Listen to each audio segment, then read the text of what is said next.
Ya, bismillah. Alhamdulillah wassalatu wassalamu ala Rasulillah wa ala alihi wa sahbihi wa mawalah. Asyhadu an la ilaha illallah wahdahu la syarikalah wa asyhadu anna Muhammadan abduhu wa rasuluhu la nabiyya ba'dah. Baik, Bapak Ibu yang dirahmati Allah Subhanahu wa taala, kita akan mulai sesi yang kedua, adalah praktek cara penyelenggaraan jenazah dari teori yang tadi sudah kita sampaikan. Jadi insya Allah kita akan memperagakan tata cara memandikan jenazah, dan yang kedua adalah mengkafaninya. Dan tentunya metode belajar seperti ini sering dilakukan oleh Nabi Shallallahu Alaihi Wasallam, yang mana beliau setelah memberikan materi, beliau mempraktekkan. Seperti dalam sholat, beliau naik di atas mimbar, beliau kerjakan sholat, berdiri di atasnya, tujuannya agar para sahabat bisa melihat secara langsung. Bisa pindah posisi. Gimana? Bisa di samping atau Oh ya. Baik. Jadi seperti itu. Ya, karena metode praktek seperti ini itu lebih mudah untuk dipahami, dan jika ada hal-hal yang kurang dipahami, maka nanti silahkan ditanyakan secara langsung. Dan sekali lagi, ya, moto kita bahwasanya penyelenggaraan jenazah itu adalah mudah. Ya, apabila kita betul-betul mengikuti tuntunan Nabi Sallallahu Alaihi Wasallam. Yang mempersulit adalah tradisi sebenarnya, ya, adat istiadat dan tetek bengeknya, sehingga terkadang orang itu merasa repot dan takut, apalagi adanya keyakinan-keyakinan yang berbau kesyirikan, mitos, ya, sehingga orang itu merasa pamali, ya, dan yang lainnya. Baik, kita mulai saja. Jadi yang pertama yang perlu kita perhatikan adalah persiapan. Ya, jadi jenazah kan masih di dalam rumah, masih di kamar. Maka harus kita persiapkan hal-hal yang berkaitan dengan pemandian jenazah. Yang pertama adalah tempat. Ya, tempat dipilih adalah tempat yang tertutup di dalam ruangan. Kalau tidak di dalam ruangan, di tempat terbuka seperti ini, maka usahakan ada hijab yang menghalangi dari penglihatan. Ya, dan mereka yang masuk ke dalam ruangan tersebut adalah mereka yang betul-betul ikut memandikan. Ya, ikut memandikan. Ya, selain tempat, maka yang harus disiapkan adalah tempat pemandian seperti ini yang biasa, ya. Jadi mayat nanti ditaruh di sini, ya, terserah, mungkin kepalanya bisa di sini atau di sana, dan biasanya itu ada bantalan untuk kepalanya yang lebih tinggi, begitu. Ya, ini tempat pemandian yang kita lihat. Jadi subhanallah, ini merupakan kemudahan, ya, yang ada. Jadi nggak perlu kita persulit. Harus pakai apa tadi? Kedung pisang, ya, kemudian juga dipangku. Sebenarnya enakan seperti ini, dan juga nggak kena najis. Ya, kalau dipangku kan udah pasti tuh najis berada di badannya. Ya, terus juga peralatan. Nah, ini peralatan-peralatan yang perlu dipersiapkan. Ya, mulai dari sarung kain, ya. Jadi sarung itu yang pertama adalah tadi kita mungkin kan dari rumah mayat itu sudah ditutupin pakai kain. Kemudian nanti kita gunakan kain tersebut untuk menutupi auratnya ketika pemandian. Kemudian handuk, ya, dan kain terakhir, ya, untuk membawanya ke kain kafan. Ya, dan juga peralatan-peralatan seperti ini, kapur barus. Kalau memang pakai kapur barus sudah dihancurkan seperti ini, ya. Kemudian ada gunting jika dibutuhkan, kateng bat, ya, sikat gigi, ya. Kemudian ini, ya, ini kan sudah ada sabun daun bidara. Jadi nggak perlu kita metik daun bidara lagi. Ya ini hanya sunnah, tidak ada daun bidara, juga jangan sampai menunda untuk memandikan jenazah. Kemudian sabun juga bebas, mau sabun cair, sabun batangan, yang penting jangan pakai sabun rinso. Ya, kemudian juga ini sampo, ya, terus tali jika dibutuhkan, dan ini mungkin waslap ya, ya waslap ya untuk menggosok-gosok. Kemudian sarung tangan ini penting, ya. Kemudian sebenarnya lebih efektif kalau ada kanebo pakai kanebo. Ya biasanya kanebo itu sebenarnya bukan fungsi bukan hanya untuk ngelap kendaraan, tapi buat handuk juga bisa. Orang yang suka camping tahulah kanebo ya kan. Baik, jadi itu yang perlu dipersiapkan ya. Kain kapan ini? Kain kapan di atas. Oh, di atas ya. Ini kapas juga, ya masker, ya masker semuanya. Ini harus siap. Jadi harus disediakan itu. Ya, biasanya tim itu sudah paham. Ya kemarin kita sudah sempat share apa saja yang perlu dipersiapkan. Jadi jangan sampai ketika sudah guyur, sabun mana? Udah beli dulu di Indomaret sana. Ya kan kesian. Begitu. Nah, setelah semuanya dianggap sudah siap, maka silakan yang memandikan. Iya, jenazah dulu. Tapi nggak usah dibuka, nggak apa-apa. Susah katanya digunting. Hah? Yang tim mandikan Bapak dulu ya. Iya. Nah, jadi kita pertama kita harus memperhatikan ya, jenazah itu harus dalam kondisi tertutup. Jadi mungkin kan ketika kita masukkan ke sini, yaitu ditutup. Kemudian untuk memandikan auratnya harus tetap tertutup. Yang harus ditutup adalah antara pusar dan lutut. Ya mungkin seperti ini juga nggak apa-apa, cukup ya. Nah, iya ditutup. Kalau untuk perempuan dari dada sampai lutut. Dan tadi sebelum kita memandikan, maka langkah awal apa jemaah? Membersihkan mayit. Jadi kalau bajunya belum dibuka di sana, maka kita buka di sini, ya. Dengan cara kalau bisa dilepaskan, ya seperti biasa. Kalau tidak bisa kita gunting di sini, nggak apa-apa kita gunting ya untuk memudahkan, ya, dan tetap auratnya dalam keadaan tertutup. Kita bersihkan, terserah dari mulai mana dulu, ya. Tadi sebagian ulama ada yang mengatakan disunahkan untuk memotong kukunya, kuku tangan, kuku kaki, ya. Tapi ada yang mengatakan tidak perlu. Kemudian kumisnya kalau memang panjang dicukur. Nah, kemudian baru kita cebokin. Hah? Jenggotnya nggak usah dicukur, nggak boleh. Iya, kumis saja. Silakan Pak diguyur. Cara dicebokin dulu ya. Nah, ini tim dari Abu Hurairah, Solo siap bantu. Jadi saya cukup ngarahin aja Pak ya. Iya, lihat cara dicebokin dulu Pak. Diguyur. Dan seperti ini ya, pakai sarung tangan. Kalau pakai masker silahkan dipakai maskernya. Ya, seperti itu. Ya. Atau boleh juga ada sebagian yang begini ya. Nah, seperti itu bisa. Enggak apa-apa, silakan. Silakan Pak Anto di. Iya. Jadi tangan kiri masuk ke dalam maluannya seperti itu. Jadi di seperti orang nyebokin gitu kan. Dan jari nggak apa-apa masuk ke duburnya, maksudnya nggak begitu masuk ya, untuk memeriksa ada najis atau tidak. Dan tadi kan kalau misalnya dia ini diikat, maka dibuka jadi posisi seperti ini supaya kotoran itu bisa turun. Lanjut Pak terus. Ya, jadi dibersihkan dulu. Sudah, kemudian kita bangunin Pak. Kita silakan dibantu. Nah, ini gimana cara banguninnya ya? Pelan-pelan Pak. Siap op. Sudah. Jadi kita urut-urut di sini Pak. Nah, agak keras dikit gak apa-apa. Ya, terus sampai seperti ini. Ya, ditekan tapi jangan nekennya begini, enggak, jangan, kasihan. Ya, seperti itu. Sudah cukup.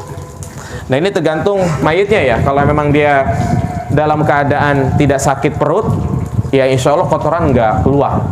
Tapi kalau dia sakit mencret, itu biasanya keluar. dan terus dicebokin seperti itu, ya, baik dari atas kain atau sini. Yang penting jangan sampai terlihat auratnya. Kemudian kita cek, oh masih ada kotorannya. Kadang kelihatan nih di sini nih. Kalau mandinya siang kayak begini kelihatan, tapi kalau malam perlu ada lampu, nanti kelihatan itu. Darahnya juga keluar, ya.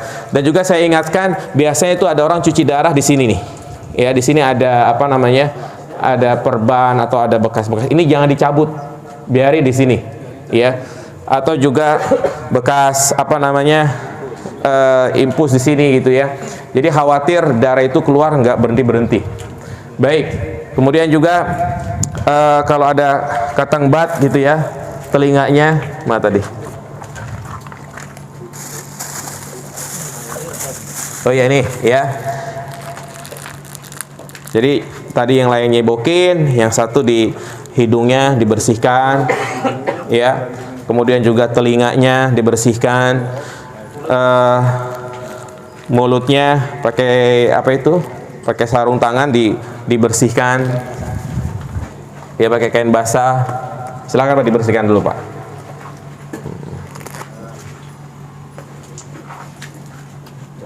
Ya contoh ya, biar jelas. Seperti itu.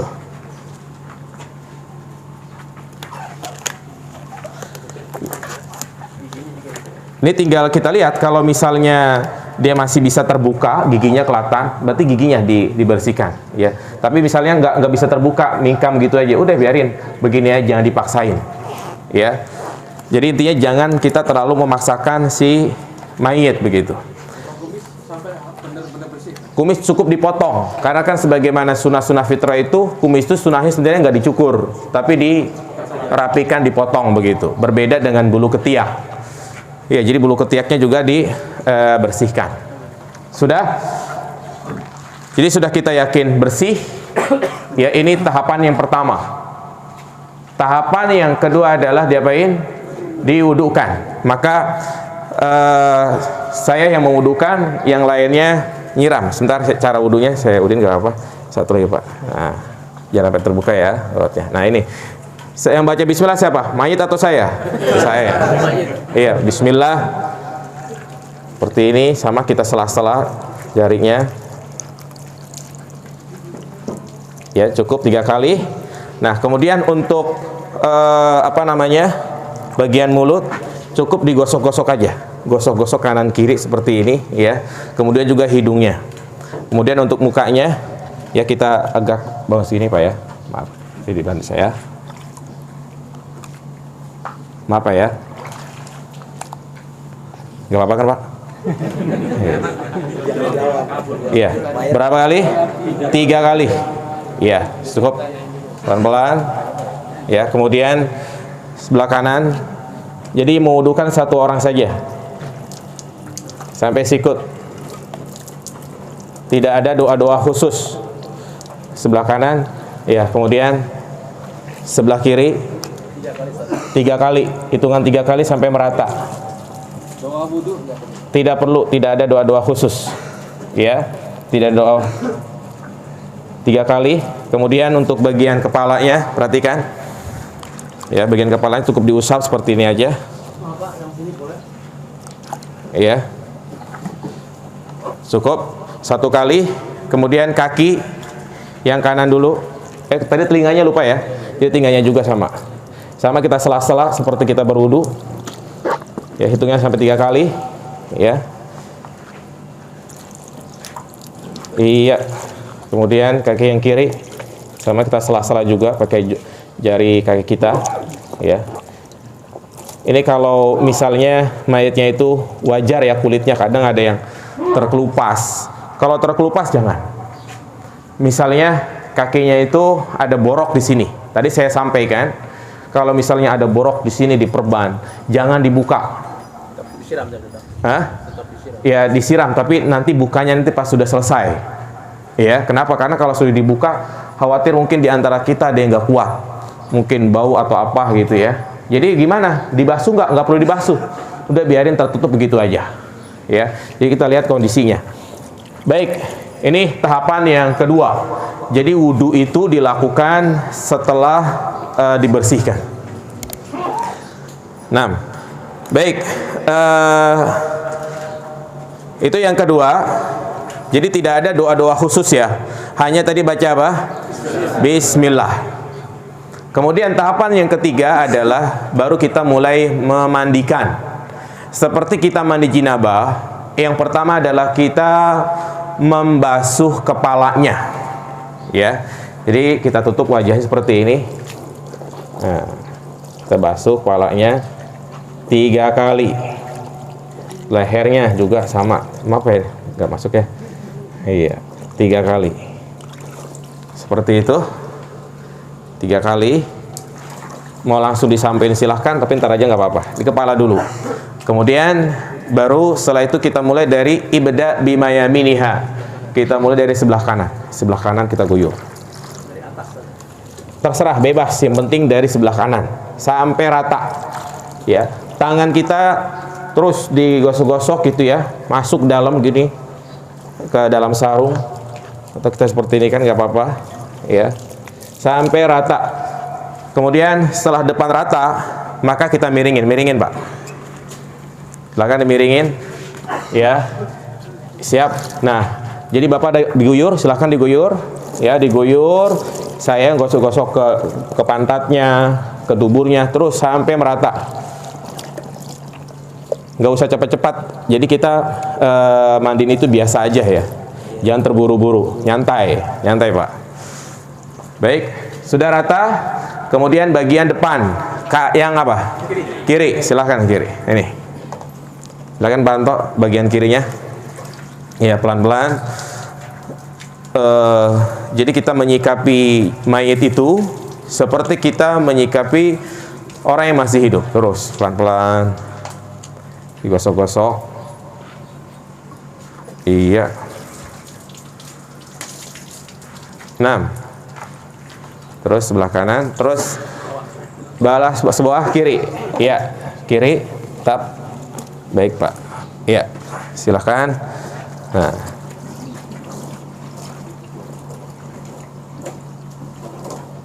Ya, sampai rata dan kemaluannya tetap dicebokin. Iya.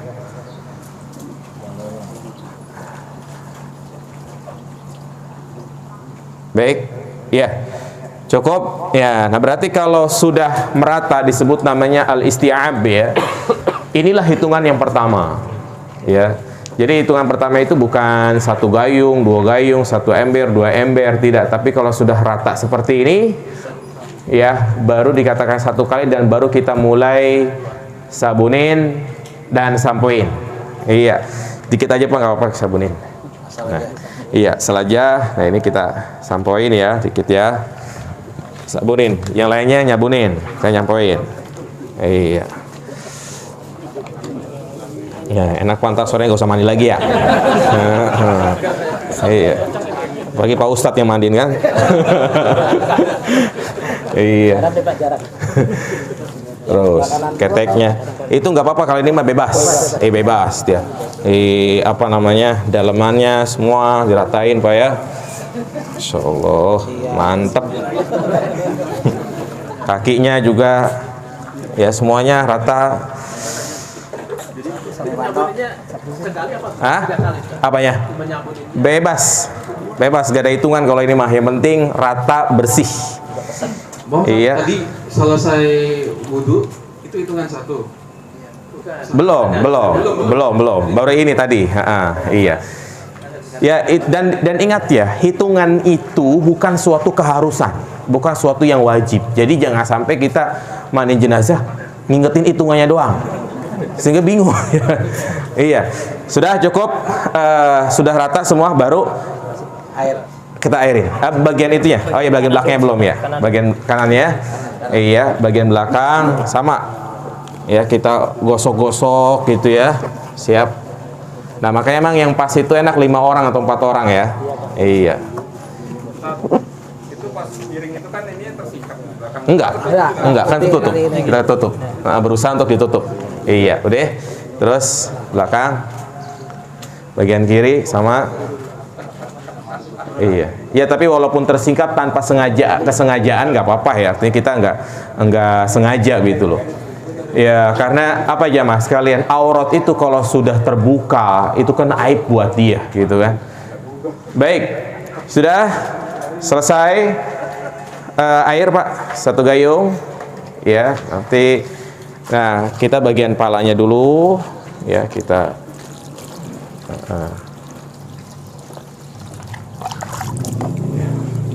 Iya, dirikan.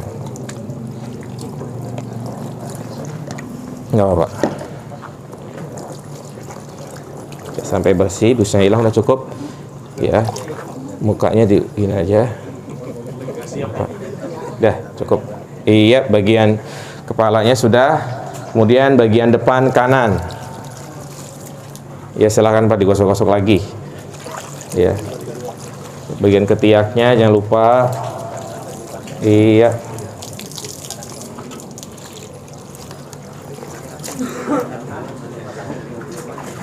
Terus bagian kanan dulu. Kemudian kemaluannya jangan lupa.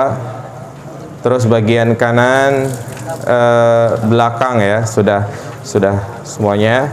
Dibalikan ayo. Iya, sebentar. Sudah.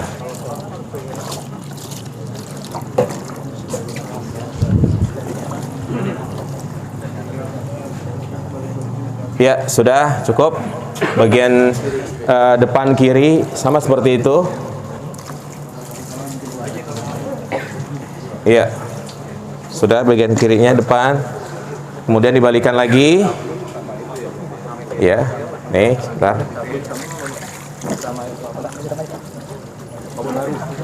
Iya, dan cara seperti ini wanita juga sama ya. Tidak ada perbedaan. Cara memandikan jenazah laki-laki dan perempuan tidak ada perbedaan. Iya. Nah, sudah ya. Bagian depan, belakang sudah, dan kita periksa. Oh, misalnya sudah selesai, sudah nggak keset gitu ya. Maka itu dianggap hitungan yang berapa? Yang kedua. Ya, kita untuk memastikan lagi, kita cek lagi. Ya, tangan kiri kita masuk ke dalam duburnya, kita cek. Oh, kalau masih ada kuning, ya udah tinggal dicebokin aja lagi. Kita masukin isi air. Ya, atau di atasnya juga cukup. Iya, sampai betul-betul bersih. Kalau sudah bersih, maka berikutnya adalah bilasan yang terakhir, yaitu bilasan yang dicampur dengan kapur barus atau tadi seperti apa itu kembang 7 rupa ya. Nah, untuk kapur barus karena menurut penelitian itu katanya bikin panas segala macam ya, maka bisa kita di atasnya aja. Kalau misalnya itu kain apa namanya, kain batik Pak, panjang ya, ini cukupin aja nggak apa-apa. Nah, ini aja. Hah? Atasnya pakai ini. Atau nggak usah, pakai ini aja nggak apa-apa ya. Iya, pokoknya cukup pakai kain ini aja, nggak usah, karena kan kalau kain lagi basah lagi. Dikit aja, dikit. Iya. Nah, simulasi aja dikit. Ya udah cukup, ambil gayung. Iya. Jadi cukup di bagian atasnya aja, sebelah kanan. Ya, ini kita untuk ambil sunnahnya aja. Tadi yang bidara itu yang pertama tadi. Tadi sabun udang bidara. Iya.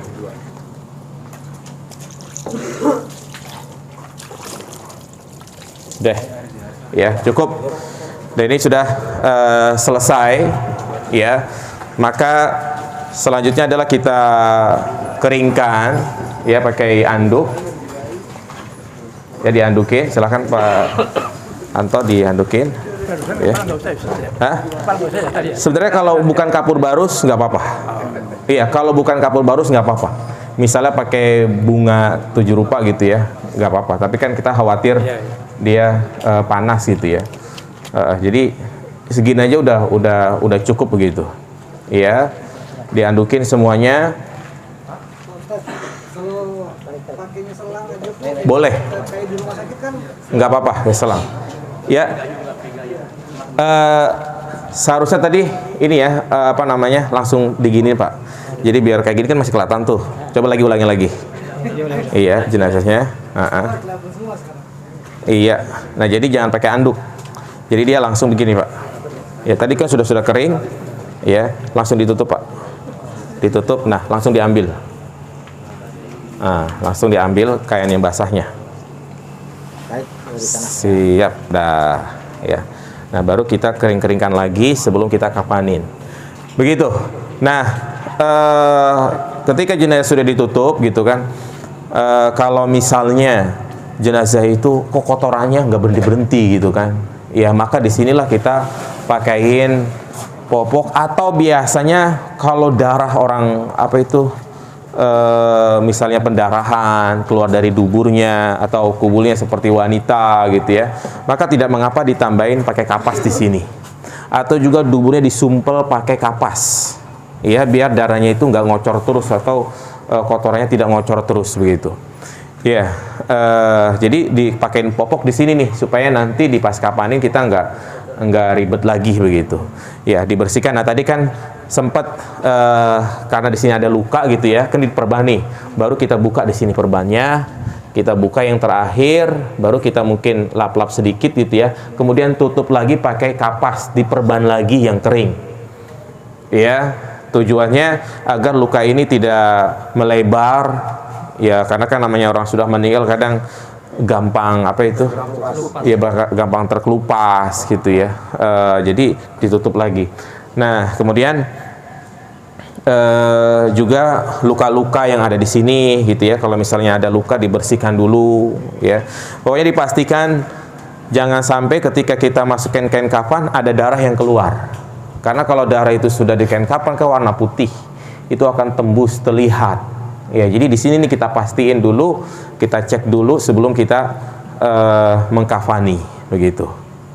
Ya.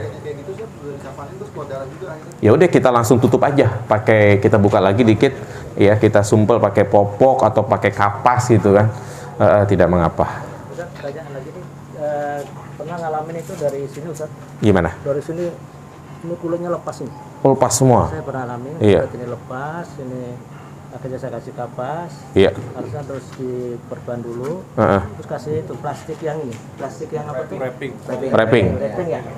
Kita lipat, jadi kita angkat dulu, Iya. kita itu diangkatin ya.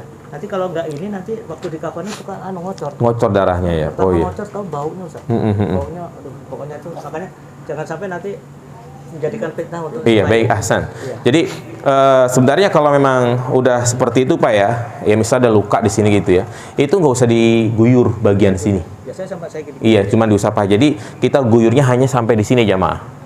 Ya, karena kalau kita kesiram ini kan tambah itu ya.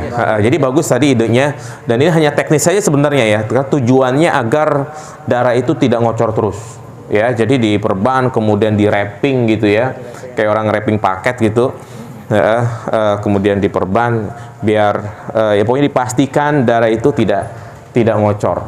Ya walaupun tebal nggak masalah, terserah mau pakai kapas, mau pakai kain atau pakai plastik juga tidak mengapa. Jelas? Jadi nemuin seperti itu tadi sebelum mandiin ya Pak, atau di tengah-tengah pas mandiin? Nah itu biasanya Sebelum. kita terakhir ya. Kalau dari depan biasanya kita takutnya teman nggak ada yang kuat. Udah Pak, bangun Pak, kedinginan Pak. Siang ya, iya. Aku tidur. Ya udah Pak, silahkan dibersihkan dulu ya. Maaf. Bagi jamaah ikhwan yang mau menanyakan, Iya, silakan sebelum kita ke selanjutnya. Silakan Pak. Menambahkan sedikit aja dari yang tadi Pak Tito. Iya. Kalau pengalamannya kita sudah, kalau misalkan ada luka terbuka Iya. atau luka basah, kadang itu suka setelah dimandikan seperti tadi Ustaz bilang kan suka masih ada netes gitu. Iya. Biasanya kita langsung tutup dengan kain kapas kasar yang bersih, kemudian kita lapuskan dengan underpad juga gitu, atau pakai plastik atau di wrapping. Iya. Jadi untuk menghindari supaya nanti pas dikapankan itu tidak netes lagi gitu. Iya. Nah itu tape di situ, atau kalau enggak mungkin pakai yang sekarang yang gampang tuh pakai pampers yang Iya. ya seperti itu biasanya juga. Mungkin Iya. itu aja Stan. Baik Ahsan, bagus. Iya. Silakan ada lagi ada lagi jamaah ikhwan yang mau bertanya, Bapak-bapak? sebelum kita ke sesi mengkafani. Itu membersihkan menekan-nekan perut itu termasuk bagian yang Sunahkan. Iya. Jadi jika memang itu diperlukan aja Pak. Kalau memang dipastikan tidak keluar, ya aman. Sebenarnya nggak perlu. Itu untuk memastikan mengeluarkan kotorannya aja. Begitu. Silakan, ada lagi? Maaf supaya perjelas tadi supaya dapat 3 tadi yang terakhir yang wangi-wangian tadi Mas. Iya, yang wangi-wangian. Meskipun enggak sempujur tubuh. Enggak apa-apa. Iya. Tidak mengapa. Tapi kalau kapur barus yang dari Saudi itu kan yang wangi, tidak apa namanya, tidak panas, itu nggak apa-apa. Palanya juga kita siram, nggak masalah. Begitu. Ya, atau nggak pakai kapur barus juga tidak mengapa, mungkin diganti pakai tadi minyak wangi segala macam, boleh, silahkan. Iya, yang penting setiap 1 kali, dia katakan 1 kali, mulai dari kepala lagi Pak, kepala, kanan, belakang, kiri, depan, nah itu hitungannya 1 kali, ya begitu. Iya, iya, boleh, wangi-wangian. Silakan. Kita lagi membersihkan kemaluannya itu boleh keseluruhannya Pak, pinggir-pinggirnya juga boleh. Keseluruhannya Pak. Jadi tangan kiri kita megang kemaluannya nggak apa-apa. Iya, untuk membersihkan najis yang ada di dalamnya. Ya, tapi nggak boleh ngintip Pak ya. Iya. Iya gitu Pak, semuanya. Ini kalau udah jenazah aslinya sih alhamdulillah bisa. Bisa, insya Allah. Karena Tadi geli Pak. ya, ini dia kan. Nah, jadi kenapa ini bolong-bolong gitu ya? Ini fungsinya sebagian keranda itu dia lebih ini. Lebih cekung lagi, jadi gampang untuk nyebokin ke dalam ya, sambil siram begini. Iya. Kalau lihat ini Ustaz, lihat apa kotoran. Kelihatan kotorannya tuh. Ya makanya tadi saya bilang berani sama ilmu. Kalau lihat kotoran udah muntah, ya ngapain itu kan? Iya. Ya, silakan, ada lagi?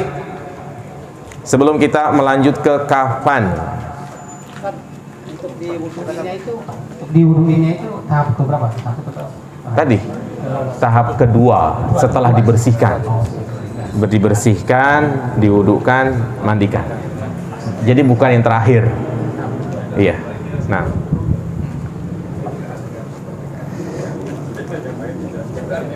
Baik, masih ada dari Jakarta. Biar paham benar. Ya, silakan, masih ada waktu. Kalau kita mau mandikan jenazah, kalau kita umpamanya malam habis ibadah sama istri gitu ya, itu boleh kita mandi? boleh. Boleh. Yang tidak boleh itu adalah turun ke liang lahat. Gitu. Sama ini, kalau apa namanya, kalau sudah kita selesai memandikan, apakah kita perlu mandi juga gitu? Ahsan. Iya. Jadi di antara hal yang disunahkan bagi yang memandikan untuk mandi. Jadi kita habis mandikan gitu ya, pulang ke rumah kita mandi, itu sunnah hukumnya. Mandi sunnah, kalau mandi besar kan mandi wajib.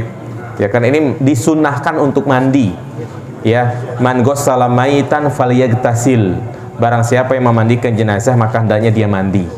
Kemudian bagi yang mengangkat jenazah, ya, maka dia disunahkan untuk berwudu. Maksudnya setelah dia mengangkat jenazah itu dia bawa bopong gitu ya, disunahkan untuk berwudu, begitu. Itu bagi yang membawa dan memandikan. Mau tanya Ustaz? Nah, Kadang-kadang kalau kita tuh di satu tempat, Ya kita di tempat yang jauh kan kita nggak sempat pulang ya. iya, Terus habis dimandikan, keluarga langsung kita bawa ke ambulan. iya, kita kan belum sempat mandi Ustaz. di rumah mandinya. Oh di rumahnya ya? Iya, jadi di rumah selesai ngurusin semua baru kita mandi. Ya, emang kadang yang seperti itu kita langsung nganterin ke kuburan. Ya kalau kita mandi dulu ya ditinggal. Ustaz, tadi kan dijelasin kalau mau mandikan ini nggak boleh lawan jenis ya, kecuali Baik, suami ahsan. atau istri. Betul. Nah, cuma ada kebiasaan kalau yang di sekitar saya itu setelah pemandian ini selesai, tadi yang pakai air wangian itu ada yang si pemandi ini ngundang keluarga, anak-anaknya, Ngapain? atau suruh nyiram air Enggak. sebelum ini itu. Iya, repot, nggak perlu. Jadi itu tidak apa namanya, kalau itu diyakini suatu ritual khusus dalam memandikan jenazah maka ini termasuk perkara bid'ah. Iya, kalau mau ya dari awal dia ngikutin begitu. Iya, dan yang perempuan udah jangan terlibat. Iya, kalau misalnya tadi saya sampaikan kan suami istri itu boleh Tinggal dilihat, kalau si istri itu memandikan bersama anak-anaknya, nggak apa-apa, istrinya ikut gosok-gosok, mewudukan gitu kan. Kalau memang yang mandikan itu adalah anak-anaknya. Tapi kalau misalnya panggil tim luar, maka dia nggak boleh duduk di sini, nggak boleh istrinya. Tapi dia cukup ngeliatin aja. Kalau dia mau liatin, liatin. Iya, ya karena otomatis kan tadi ada kesentuhan, ikhtilat, ya kan. Cukup dia ngeliatin dari sini aja. Nah. Iya. Seorang diri. Nggak perlu. Terbuka aja nggak apa-apa. Misalnya dia dibawa ke kamar mandi gitu kan, dia mandiin sendiri semuanya, boleh. Karena tidak ada aurat antara suami istri. Begitu.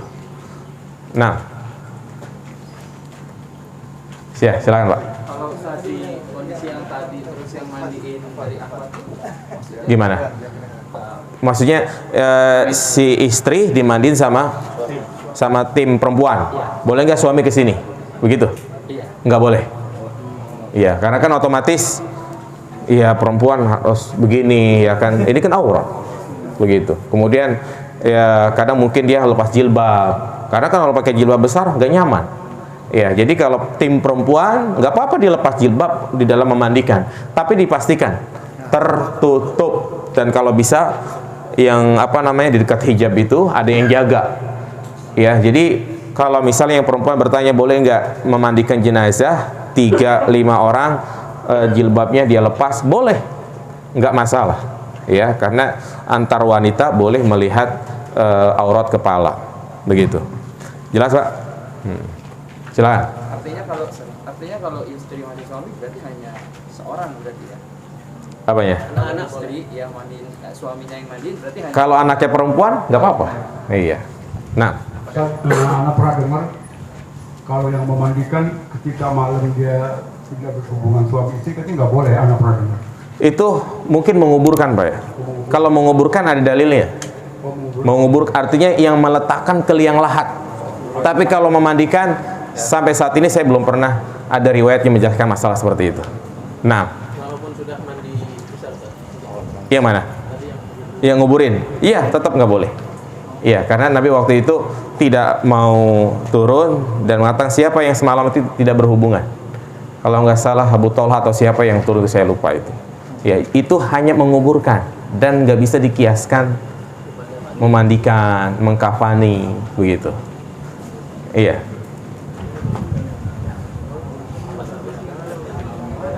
Cukup? Ya, sekarang kita ke atas. Kita mengkafani. Jelas?